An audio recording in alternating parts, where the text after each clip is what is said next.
Good morning everyone. In our today's video we are going to discuss about some important questions of 3D transition series. First question is copper 2 positive ions are colored and paramagnetic while zinc 2 positive ions are colorless and diamagnetic. तो इसका answer कैसे करोगे? सबसे पहले in order to find out the coloured और show paramagnetic behaviour, तो paramagnetic behaviour कैसे show करोगे? जितने ज़्यादा अनपेयर्ड इलेक्ट्रॉन्स होंगे उतना ज़्यादा पैरामैग्नेटिक करेक्टर होगा। अगर सारे इलेक्ट्रॉन पेयर अप होंगे तो वो डायमैग्नेटिक की फैमिली का होगा। तो कॉपर 2 पॉजिटिव की इलेक्ट्रॉनिक कन्फिग्रेशन लिखोगे, दैट इज़ आर्गन 3d9। तो इसको डी ऑर्बिटल में फिल करोगे तो हमारे पास कितना अनपेयर्ड इलेक्ट्रॉन आया? 1। दैट मीन्स ये क्या है? Paramagnetic nature. और जिंक में करोगे तो Zn2 positive, that is 3d10। तो सारे इलेक्ट्रॉन पेयर अप हैं, that is no unpaired electron. तो इस क्वेश्चन को आगे आंसर कैसे करोगे? Moreover as we know that the colour of the complex is due to unpaired electrons and d transition. हमें पता है कि हमारा जो कॉम्प्लेक्स का कलर होता है वो किसकी वजह से है? अनपेयर्ड इलेक्ट्रॉन की वजह से। और सेकेंड रीज़न क्या है? D transition. तो कॉपर 2 पॉजिटिव में एक अनपेयर्ड इलेक्ट्रॉन भी है और डी ट्रांजिशंस क्या हैं? पॉसिबल है, क्योंकि अगर आपके सारे ऑर्बिटल के इलेक्ट्रॉन्स क्या रहेंगे? फिल रहेंगे। सो दैट यहाँ पे देखो ध्यान से, यहाँ पर हमने ये इलेक्ट्रॉन फिल किया। अभी यहाँ पर एक्साइटेशन कब कब पॉसिबल होगा? अगर ये सारे के सारे इलेक्ट्रॉन, जैसे जिंक के केस में है, ये सारे के सारे क्या हैं? फिल हैं। इसका मतलब अगर आप एक्साइटेशन के लिए एनर्जी आउटसाइड से प्रोवाइड भी करोगे तो भी ये क्या है? आउट अपर लेवल पे क्या होगा? एक्साइट नहीं करेगा। दैट मीन्स इसमें डी ट्रांजिशन पॉसिबल नहीं है। हाउएवर इसमें डी ब्लॉक को बिलोंग भी करता है ये ग्रुप, पर इसमें डी ट्रांजिशन पॉसिबल नहीं है। That's why their salts are colourless. और इनका डायमैग्नेटिक नेचर कैसे बोलोगे? क्योंकि कोई भी अनपेयर्ड इलेक्ट्रॉन नहीं है। सेकेंड क्वेश्चन क्या है? 4s subshell is filled prior to 3d but on ionisation 4s electron are removed, first explain. Question में कैसे है कि कहते हैं कि जब भी आप इलेक्ट्रॉन फिल करते हो तब भी आपका 21 में, देखो ध्यान से, 21 के लिए जब स्कैंडियम के लिए इलेक्ट्रॉन फिल करते हो तो पहले इलेक्ट्रॉन किस में जाता है? 4s में जाता है। फिर उसके बाद 3d में फिल होना शुरू होता है। इसका मतलब पहले जब हम इलेक्ट्रॉन फिल कर रहे थे तब भी हमने 3d में फिल किया। जब हम इसका इलेक्ट्रॉन क्या कर रहे हैं? एब्स्ट्रैक्ट कर रहे हैं, तब भी इसका इलेक्ट्रॉन एब्स्ट्रैक्ट कर रहे हैं, वो भी हमारा किस ऑर्बिटल से एब्स्ट्रैक्ट हो रहा है? 4s में से हो रहा है। तो इसका रीज़न कैसे दोगे? सबसे पहले फर्स्ट रीज़न क्या होगा? जब आप पहले इलेक्ट्रॉन फिल करते हो 3d से प्रीरियर हमारा 4s में जाता है। पहले 4s फिल होता है, 4s में 2 इलेक्ट्रॉन जाते हैं, फिर 3d में फिल होता है। हाउएवर हमारा 3d क्या है? इनर ऑर्बिटल है, फिर भी 4s में इलेक्ट्रॉन फिल होते हैं। तो उसका रीज़न कैसे दोगे? कि penetration due to greater penetration power of 3d और s ऑर्बिटल्स। तो s ऑर्बिटल का पेनिट्रेशन पावर होने का मतलब क्या है? ये न्यूक्लियस की तरफ ज़्यादा अट्रैक्टेड फील करते हैं। इसका मतलब अगर आप कंपेयर करना चाहोगे d, s और p में से सबसे ज़्यादा पेनिट्रेट कौन करेगा? अंदर की तरफ कौन जाएगा? s ऑर्बिटल, फिर जाएगा p, then d, then f। तो कहते हैं पहला रीज़न ये है कि हमारा 4s में इलेक्ट्रॉन इसलिए पहले फिल होता है क्योंकि हमारा पेनिट्रेशन पावर s का ज़्यादा है। इसके वजह से हमारे इलेक्ट्रॉन क्या है? 4s ऑर्बिटल अंदर की तरफ चला जाता है और 3d की एनर्जी क्या हो जाती है? हाई हो जाती है। इसलिए यहाँ पर क्या होता है कि यहाँ पर 4s हो गया और यहाँ पर 3d हो गया। तो जब भी आप इलेक्ट्रॉन फिल करोगे पहले यहाँ पर फिल होगा। अब कह रहे हैं कि सेकंड क्या है कि जब आप इलेक्ट्रॉन रिमूव करते हो, आयनाइजेशन का मतलब क्या है? इलेक्ट्रॉन को रिमूव करना। जब आप इलेक्ट्रॉन कहते हैं रिमूव करते हो तब भी आपका जो पहला इलेक्ट्रॉन है वो किस में से जाता है? s में से। तो इसका मतलब क्या है? इस सिचुएशन में अब सिचुएशन कैसी है? अब d कैसा? लोअर हो गया और 4s कैसा हो गया? हायर हो गया। तो अभी हाई जब इलेक्ट्रॉन जाना होता है तो आउटर मोस्ट शेल से जाता है ना, तो इसका मतलब 4s में से इलेक्ट्रॉन जा रहा है। तो अभी इसका रीज़न कैसे बोलोगे? क्योंकि हमारा जो जैसे ही हमारे 3d में पहला इलेक्ट्रॉन एंटर करता है तो हमारे 4s ऑर्बिटल का एनर्जी क्या हो जाता है? हायर डाउन हो जाता है और हमारा 3d क्या हो जाता है? लोअर डाउन हो जाता है। दैट्स वाई जब आप इलेक्ट्रॉन रिमूव भी करते हो तब भी पहले इलेक्ट्रॉन किस में से जाता है? 4s में से, बाद में 3d में से जाता है। नेक्स्ट देखो, तो मैंने यही लैंग्वेज में सारा एक्सप्लेन किया हुआ है। Once electron have been filled in 3d orbitals, their energy falls to greater effective nuclear charge. As a result, energy of 3d become lower than the 4s orbital. In other words, 3d become more stable than the 4s. Eventually, the loss of electron is also takes place from 4s orbital. Next question क्या है? You have to complete the reactions. Complete the reaction में कैसे करोगे? Vanadium का oxide H positive in the presence of acid. तो आपको यहाँ पर एसिड भी दिया हो सकता है, जैसे लाइक दैट कि आपको यहाँ HCl प्रोवाइडेड है, आपको यहाँ पर H पॉजिटिव एस सच भी दिया हो सकता है. तो आप जब भी वेनेडियम का रिएक्शन उसके वाटर के मॉलिक्यूल के साथ करवाते हो तो हमारा कॉम्प्लेक्स क्या बनता है? हेक्सा एक्वा वेनेडियम कॉम्प्लेक्स बनता है. और जब भी हमारे पास क्रोमियम का ऑक्साइड प्रेजेंट होता है, इट एक्ट एज, ये इसकी प्रॉपर्टी होती है बच्चे, जब भी हमारा KMnO4 हो, ये बेटर ऑक्सीडाइजिंग एजेंट है. दैट मीन्स ये दूसरे को क्या करेंगे? ऑक्सीडाइज करेंगे. यहाँ पर क्या है? टिन क्लोराइड है. It make tin Cl4 that is SnCl4. तो बाकी का सारा कंप्लीट द रिएक्शन. इसमें क्या है? जिंक का जो ऑक्साइड अमोनिया के साथ शो किया है, that means tetrammine complex.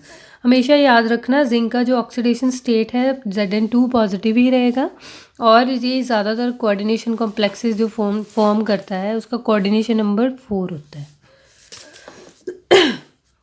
Next question है, why do the transition elements in zero और lower oxidation state form complex with weak base ligand. ये इसमें थोड़ा सा करेक्शन कर लेना.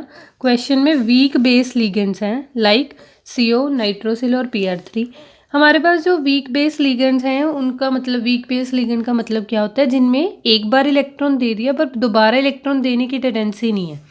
जैसे हमारे पास क्या है? फ्लोरीन है. फ्लोरीन में हमारे पास 7 इलेक्ट्रॉन्स हैं. एक बार इसने मेटल को इलेक्ट्रॉन दे दिया, फिर भी इसके पास टेंडेंसी है इलेक्ट्रॉन डोनेट करने की. तो ऐसे जो लिगेंड्स होते हैं हमारे पास स्ट्रॉन्ग बेस लिगेंड्स होते हैं, मतलब इनमें ज़्यादा टेंडेंसी है इलेक्ट्रॉन डोनेट करने की. हाउएवर जो हमने ये इलेक्ट्रॉन्स कंसिडर किए हैं, ये एक बार इलेक्ट्रॉन डेंसिटी, क्योंकि लिगेंड का मतलब क्या है? इलेक्ट्रॉन देना. नो डाउट सिग्मा बॉन्ड बनाने के लिए ये इलेक्ट्रॉन देंगे, पर pi, in order to make the pi bond, metal इनको इलेक्ट्रॉन देगा. तो अभी क्या है? क्वेश्चन कैसे है कि हमेशा जो हमारे वीक बेस लिगेंड्स होते हैं वो ऐसे एलिमेंट्स क्यों प्रेफर करते हैं जहाँ पर चार्ज या तो ज़ीरो हो या फिर लोअर ऑक्सीडेशन स्टेट हो. जब मैंने 3D ट्रांजिशन सीरीज़ के कंपाउंड डिस्कस किए थे, तब आप हमेशा नोट करना, जब भी आपको लोअर ऑक्सीडेशन स्टेट मिलती थी तो उसे स्टेबलाइज करने के लिए हमारे पास लिगेंड्स यही होते थे, कार्बन मोनोऑक्साइड, नाइट्रोसिल और PR3 टाइप्स. तो अभी इसका रीज़न कैसे एक्सप्लेन करोगे? पहले मैं अपना कॉन्सेप्ट एक्सप्लेन कर दूँ, फिर word to word read out करेंगे. यहाँ पर क्या सिचुएशन होती है? जब भी हमारा लिगेंड मेटल के साथ बॉन्ड फॉर्म करता है तो वो सिग्मा बॉन्ड है. ये पहला बॉन्ड जब है ये भी डेटिव बॉन्ड है, पर कार्बन मोनोऑक्साइड के पास, कार्बन के पास जो लोन पेयर ऑफ इलेक्ट्रॉन्स थे वो उसने मेटल को डोनेट कर दिए. अभी यहाँ पर जो इंटर्न बैक डोनेशन हो रहा है उसका रीज़न ये है क्योंकि कार्बन मोनोऑक्साइड के पास ऐसा प्रॉपर शेप का एंटी बॉन्डिंग प्रेजेंट है जिसके पास कैपेबिलिटी है कि वो इसके साथ क्या कर सके? साइड वाइज ओवरलैपिंग कर सके. देखो इसका शेप क्या है? ये बेसिकली एंटी बॉन्डिंग ऑर्बिटल है जिसे हम क्या बोलते हैं? Pi star. आप कार्बन मोनोऑक्साइड का जब MOT देखोगे उसमें देखना हमारे जो लास्ट इलेक्ट्रॉन शेल है जो एम्प्टी है, जहाँ पर इलेक्ट्रॉन डेंसिटी ट्रांसफ़र हो सकती है, वो पाई स्टार है. तो पाई स्टार की शेप ऐसी होती है क्योंकि यहाँ पर फेजेस होंगे पॉजिटिव और negative, that's why they are repelling each other. तो यहाँ पर इनमें रिपल्शन होगा, इस वजह से इनका शेप कैसा हो गया? समवट लाइक D ऑर्बिटल हो गया. अगर इसका शेप D से मैच करने लग गया, that means it have a strong tendency to form pi orbital. तो पाई ऑर्बिटल्स ये आसानी से फॉर्म कर लेगा क्योंकि इफेक्टिव है, डिफ्यूज शेप हो रखी है, इसकी वजह से इलेक्ट्रॉन डेंसिटी इजीली ट्रांसफ़र हो जाएगी. तो जब आप, मैंने इसे तभी शो कर रखा है, जब आप सिग्मा बॉन्ड बनाएंगे तो देखो मेटल कार्बोनिल डोनेट कर रहा है इलेक्ट्रॉन, पर जब आप पाई बॉन्ड बनाओगे तो आपका मेटल डोनेट कर रहा है इलेक्ट्रॉन डेंसिटी कार्बन मोनोऑक्साइड की. तो अब हमें फ़ायदा क्या है कि ज़ीरो और लोअर ऑक्सीडेशन स्टेट हो? तो उसका रीज़न ये है कि जितना ज़्यादा इलेक्ट्रॉन डेंसिटी, हमारी मेटल का ऑक्सीडेशन स्टेट ज़ीरो है, दैट मीन्स अगर मेटल का ऑक्सीडेशन स्टेट ज़ीरो है, सपोज निकल का हम केस ले रहे हैं, तो निकल में हमारे D के पास कितने इलेक्ट्रॉन्स हैं? 8. तो अब इसके पास 8 इलेक्ट्रॉन्स हैं कार्बोनिल को इलेक्ट्रॉन डेंसिटी ट्रांसफ़र करने के लिए. लेकिन अगर आप निकल को 4 पॉजिटिव कर दोगे या 6 पॉजिटिव कर दोगे, दैट मीन्स निकल के पास ऑटोमेटिकली लेस इलेक्ट्रॉन डेंसिटी है डोनेट करने के लिए. तो इसलिए हमें फ़ायदा किस में है? या तो ज़ीरो हो या फिर लोअर ऑक्सीडेशन स्टेट हो, हार्डली 2 हो जाए, 1 हो जाए, तो इसमें भी हमारा ये लिगेंड ईजिली अटैच हो जाएगा. अब इसे word to word read out करते हैं. The ligands like carbon monoxide and the nitrosyl are weak bases and cannot form ligand to metal sigma bonds, but these are not stable. However, these ligands possess vacant pi star orbital of right symmetry so that it can overlap with the filled d orbitals of transition metals. If metal have zero or low oxidation state, so that metal donate the electron to carbonyl ligands, तो उनके पास suitable symmetry का orbital है electron donate करने के लिए. Next question है हमारे पास, discuss the factors due to which transition elements have greater density to form complexes. First reason क्या है, जब भी आप कॉम्प्लेक्सेस फॉर्म कर सकते हो तो उसका पहला रीज़न हमने कोऑर्डिनेशन में भी स्टडी किया था, स्मॉल साइज ऑफ एटम्स और आयंस. दूसरा रीज़न क्या है, डी ऑर्बिटल के पास हाई न्यूक्लियर चार्ज है. और थर्ड रीज़न क्या है, availability of vacant D orbital of appropriate energy, क्योंकि डी और एस में ज़्यादा एनर्जी में फ़र्क नहीं होता, इस वजह से इनके पास प्रॉपर एप्रोप्रिएट एनर्जी है so that they bonding with the another ligands. हमारे पास एग्जांपल्स के तौर पे आप कैसे कॉम्प्लेक्सेस ले लोगे, आप कोई भी कॉम्प्लेक्स ले सकते हो, cobalt hexammine, cobalt copper tetrammine types. यहाँ पर नेक्स्ट है हमारे पास, define the melting and boiling point और discuss the reasoning trend of the melting and boiling point.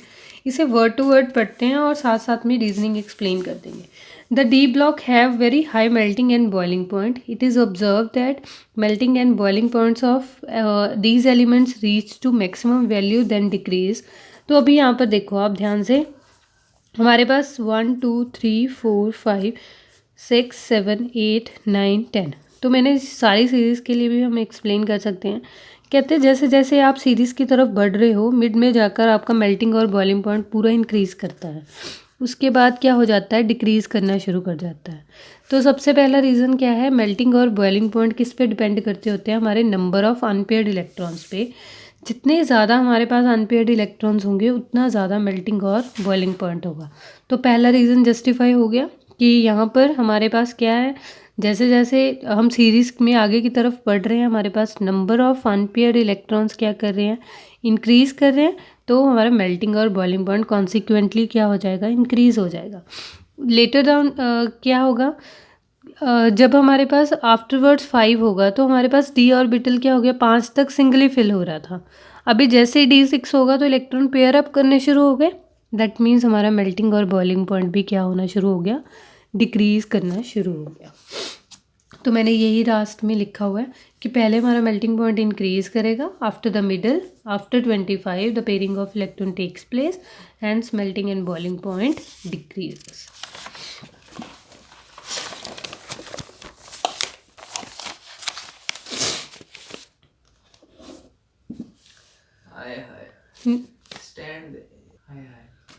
Draw and explain the structure of copper 2 acetate monohydrate account for its low magnetic moment. सबसे पहले हमें question में क्या दिया हुआ है कि हमने कॉपर 2 एसीटेट का स्ट्रक्चर एक्सप्लेन करना है और इसका लो मैग्नेटिक मोमेंट का रीज़न एक्सप्लेन करना है. तो सबसे पहले स्ट्रक्चर कैसे होगा, जब हमने कॉपर 2 एसीटेट का स्ट्रक्चर करना है मोनोहाइड्रेट, तो यहाँ पर हमारे जो एसीटेट ग्रुप है वो किसके साथ ब्रिजिंग में है, दोनों कॉपर एटम्स के साथ, राइट. तो यहाँ पर हमने सारों के सारों एसीटेट कैसे ज्वाइन करने हैं, ब्रिजिंग में ज्वाइन करने हैं और उसके बाद हमने मैग्नेटिक मोमेंट फाइंड आउट करना है. तो कॉपर 2 का मतलब क्या है, 3d9 configuration, 1 unpaired electron. Expected क्या था, मैग्नेटिक मोमेंट होनी चाहिए थी 1.732 बोहर मैग्नेटॉन, पर एक्चुअली हमारा जो मैग्नेटिक मोमेंट है वो कितना है, 1.43 बोहर मैग्नेटॉन. इसका रीज़न क्या है, कॉपर में क्या है, वीक इंट्रैक्शंस हैं, जिसकी वजह से इलेक्ट्रॉन डेंसिटी, ये जो अनपेयर्ड इलेक्ट्रॉन है ये दूसरे कॉपर के साथ इंट्रैक्शन शो कर रहा है. इसके वजह से ये प्रॉपर इलेक्ट्रॉन डेंसिटी में कोई स्ट्रॉन्ग बॉन्ड नहीं है कि म्यूचुअल शेयरिंग से इन्होंने कोवलेंट बॉन्ड बना लिया, तो ये कंप्लीट डायमैग्नेटिक ही होना था. लेकिन यहाँ पर जो इसका अनपेयर्ड इलेक्ट्रॉन और इसके अनपेयर्ड इलेक्ट्रॉन में इलेक्ट्रॉन डेंसिटी में क्या है, इंट्रैक्शंस हैं, जिसकी वजह से हमारा मैग्नेटिक मोमेंट प्रॉपरली ज़ीरो नहीं हुआ लेकिन लोअर डाउन हो गया. 1.732 से कितने में आ गया, 1.43. Word to word read out कर लेते हैं. This is attributed to weak coupling of spins of unpaired electron. Coupling होती है, जैसे इन दोनों में इंट्रैक्शन को हम कपलिंग बोल रहे हैं.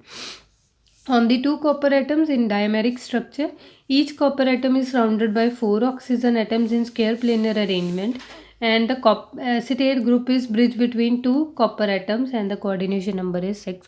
तो ये तो मैंने स्ट्रक्चर को ही एक्सप्लेन किया हुआ है. तो बेसिक रीज़न क्या है यहाँ पर, इनमें वीक कपलिंग हो रही है दोनों की वजह से, that's why spin is get lower down, spin हमारा लोअर हो गया. नेक्स्ट क्वेश्चन क्या है हमारे पास, why transition metal compound act as catalyst. Catalyst में सबसे पहली प्रॉपर्टी क्या है, due to the formation of appropriate reaction intermediate. जब भी हमने कभी कैटलिस्ट स्टडी किया हो तो कैटलिस्ट की में क्या क्वालिटी होती है कि वो हमारे जो रिएक्टेंट्स होते हैं उनको ऐसा पाथ प्रोवाइड करता है, ऐसा एक्टिवेशन लोअर एक्टिवेशन एनर्जी का पाथ प्रोवाइड करता है सो दैट हमारा प्रोडक्ट क्या हो जाए, फास्टली फॉर्म हो जाए. तो इसकी वजह से हमारे पास सबसे पहली क्वालिटी कैटलिस्ट के पास कैसी होनी चाहिए कि उसमें कैपेबिलिटी होनी चाहिए कि वो एक स्टेबल रिएक्शन इंटरमीडिएट फॉर्म करे. और रिएक्शन इंटरमीडिएट फॉर्म करने के लिए उसके पास ऐसे वेकेंट ऑर्बिटल्स होने चाहिए जिनमें वो इलेक्ट्रॉन डेंसिटी न्यूक्लियोफाइल से एक्सेप्ट कर सके.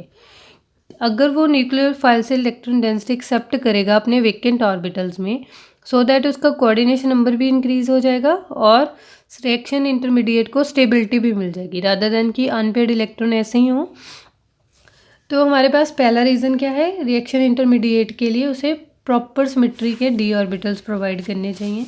और सेकंड रीज़न क्या है, these intermediates give reaction path of lower activation energy, therefore increase the rate of reaction. और इन रिएक्शन इंटरमीडिएट्स में इतनी कैपेबिलिटी होनी चाहिए कि इनकी एक्टिवेशन एनर्जी क्या हो, लोअर डाउन हो, जिसकी वजह से हमारा रिएक्शन क्या हो जाए, फास्ट हो जाए. एक्टिवेशन एनर्जी क्या होती है, बेसिकली एक्टिवेशन एनर्जी होती है रिएक्टेंट को इंटरमीडिएट में चेंज होने के लिए हमें कितनी एनर्जी प्रोवाइड करनी पड़ती है. अभी जितना एनर्जी लोअर डाउन होगा उतना जल्दी फास्ट प्रोडक्ट बनेगा. तो एग्जांपल के तौर पर आप इनमें से कोई भी एग्जांपल कर सकते हो, जैसे nickel is used in hydrogenation ions. और नेक्स्ट है हमारे पास discuss the structure of VF5. Word to word read out करती हूँ. The VF5 appears to be trigonal bipyramidal. देखने में क्या अपीयर होता है कि VF5 क्या होगा, ट्राइगोनल बाईपिरामिडल होगा in vapour state. However, in the crystalline state or in a liquid state, it exists as a polymeric consisting of octahedral units joined together. तो VFV bridges are formed. तो इसमें क्या होता है, जब आपको स्ट्रक्चर एक्सप्लेन करनी होती है, अगर if we talk about the discrete situation, तो डिस्क्रीट की situation that is vapour state. Vapour state में मॉलिक्यूल्स क्या रहते हैं, सेपरेट रहते हैं. जैसे H2 हो गया, ये अकेला है तो H2 है ना. तो if we talk about the crystalline और लिक्विड स्टेट, तो इसमें क्या होगा, पॉलीमेरिक चेन कंसिस्ट हो जाएंगी. दैट मीन्स एक यूनिट दूसरे यूनिट से ज्वाइन हो जाएगा.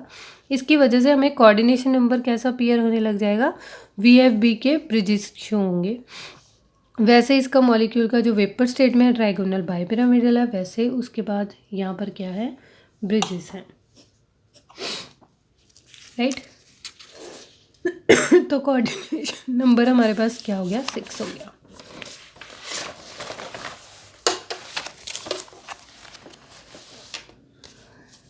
नेक्स्ट क्वेश्चन है हमारे पास, explain the following properties of transition elements. पहली प्रॉपर्टी है ऑक्सीडेशन स्टेट का रीज़न, फिर alloy formation, then coloured complexes. One by one discuss करते हैं.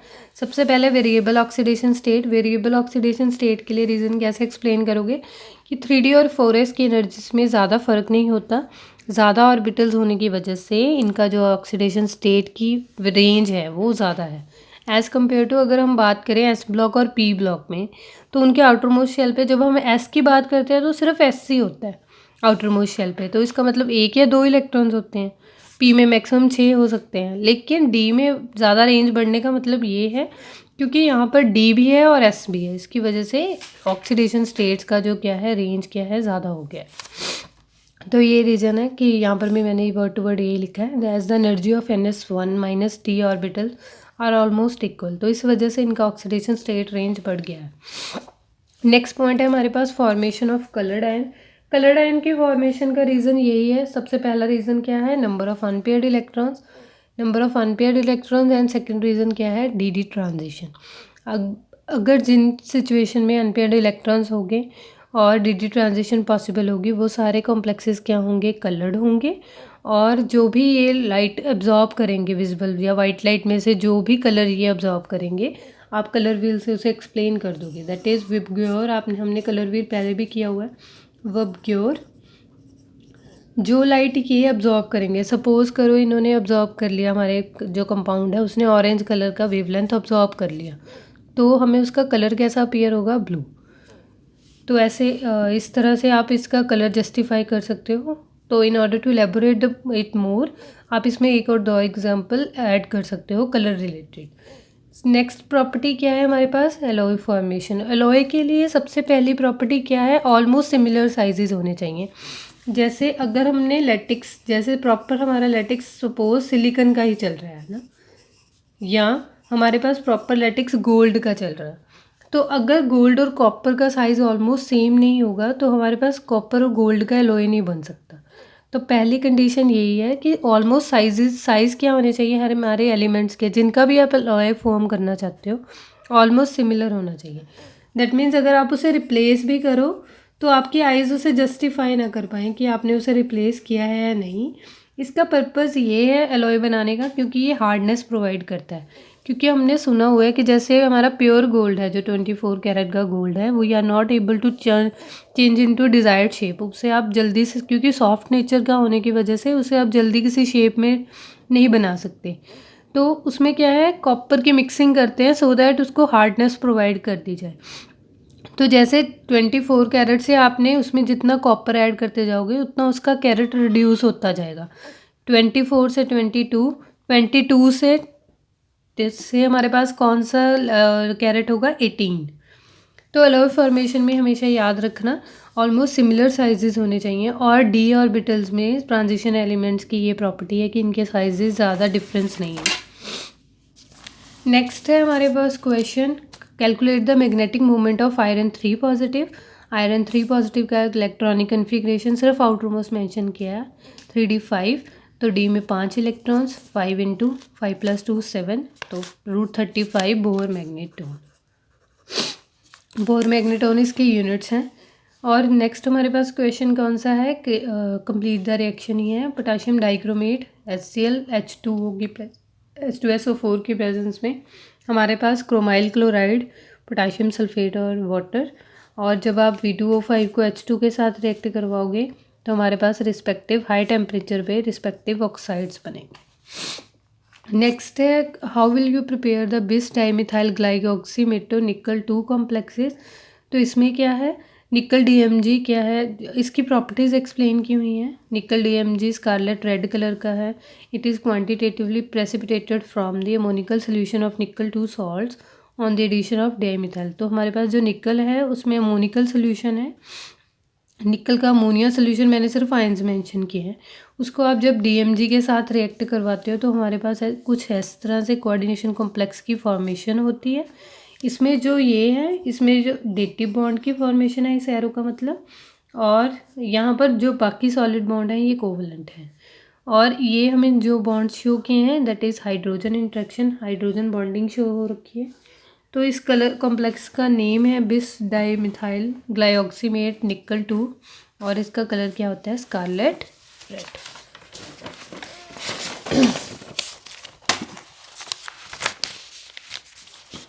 नेक्स्ट हमारे पास क्वेश्चन क्या है, we have to find out the magnetic moment of manganese 2 positive और vanadium 2।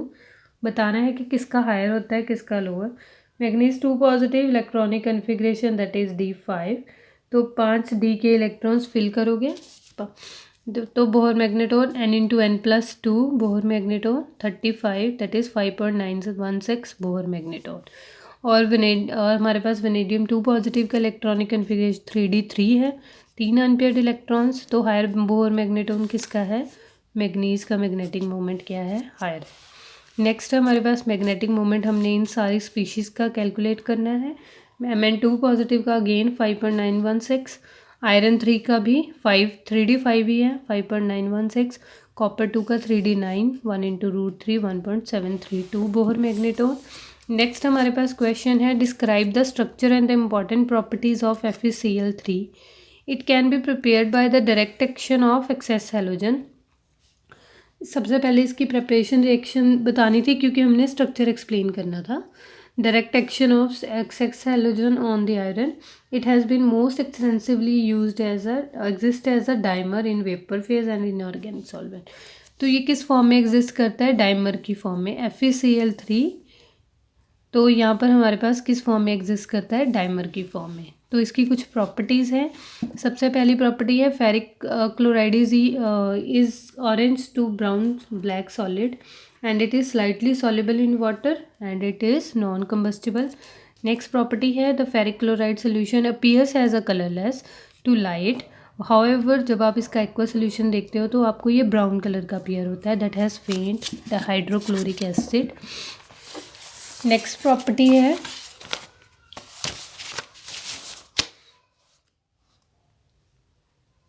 ferric chloride is coordination entity और इसका रोल लुईस एसिड की तरह रोल प्ले करता है और act as an astringent. Astringent का मतलब होता है जब भी आपके डीप कट लग जाता है तब भी आपको जो स्किन ऑयल ऑइंटमेंट लगाई जाती है उसमें फेरिक क्लोराइड होता है। दैट इज़ इसका पर्पस क्या होता है कि ये आपकी ब्लीडिंग को रोक देता है। जहाँ पर भी आपके डीप कट लगा होता है तो ये ब्लड के फ्लो को रोक देता है। Zinc and cadmium are normally not considered as a transition metal atoms, क्योंकि ये डेफिनेशन की वजह से ट्रांजिशन फैमिली का पार्ट नहीं है। क्योंकि डेफिनेशन क्या बोलती है कि हमारे पास डी ब्लॉक को वो एलिमेंट सारे बिलोंग करेंगे जिनमें पार्शली फिल्ड डी ऑर्बिटल है। इनकी ऑक्सीडेशन स्टेट, जो भी आप स्टेबल ऑक्सीडेशन स्टेट का बात करो या फिर आप इसकी नॉर्मल एलिमेंटल स्टेट बोलो, जैसे कॉपर, अगर हम कॉपर की नॉर्मल बात करें तो 3D10 है, वो फुली फिल्ड है। लेकिन आप जब कॉपर 2 पॉजिटिव की बात करोगे, कॉपर 2 पॉजिटिव ज़्यादा स्टेबल है, तो उसमें देखो उसकी इलेक्ट्रॉनिक कन्फिग्रेशन क्या है? 3D9। तो वो कह रहे हैं कि जिस भी स्टेबल ऑक्सीडेशन स्टेट में आपका एलिमेंट एग्जिस्ट करता है उसमें पार्शली फिल्ड डी हो जाए या फिर एलिमेंटल में ही, जैसे वेनेडियम है अभी, उनके एलिमेंटल स्टेट में ही डी पार्शली फिल्ड है। तो ये दोनों एलिमेंट आप किसकी फैमिली में कंसीडर करोगे? डी ब्लॉक की। लेकिन जिंक की देखो Zn2 पॉजिटिव और Zn दोनों की कन्फिग्रेशन देखो 3D10 4s2, Zn2 के लिए 3D10, तो दोनों में ही फुली फिल्ड है। तो इसका मतलब ये डी ब्लॉक का पार्ट नहीं है, क्योंकि कैडमियम भी सेम ग्रुप को बिलोंग करता है, इसलिए आप उसका भी रीज़न सेम दे सकते हो। नेक्स्ट है आपको इस क्वेश्चन में you have to calculate the number of unpaired electrons in manganese 2 positive, iron 3, copper 2। तो आप अब की बार आप मैग्नेटिक मोमेंट नहीं निकालोगे, just you have to find out the unpaired electrons. तो इलेक्ट्रॉनिक कन्फिग्रेशन लिखो, इसमें फिल करो, जितने अनपेयर्ड इलेक्ट्रॉन्स हैं वो यहाँ पर मेंशन करते रहो। That's all about this questions. Thank you so much.